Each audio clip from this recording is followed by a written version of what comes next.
শুধু ভোগান্তি আর ভোগান্তি। সাধারণ জনগণের ভোগান্তির কোনো শেষ নেই। হাইওয়ে রোডের কাজ চলমান থাকার কারণে রোড বন্ধ করে এভাবে কাজ করছে। এর আশেপাশে হাজার হাজার গাড়ি জমে আছে। প্রায় আধা ঘন্টা ধরে আমরা গাড়ির ভিতর দাঁড়িয়ে আছি। দেখা যাক কত সময় পরে রোডটা ছাড়ে।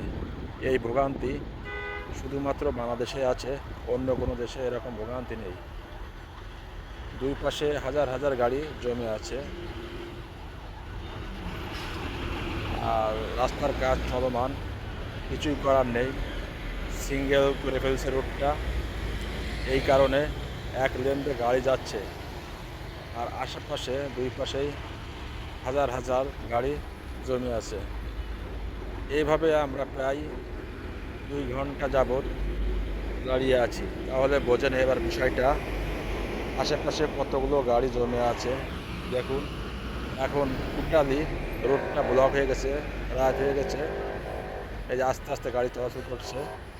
সবাই ভালো থাকুন, সাবধানে থাকুন, সুস্থ থাকুন।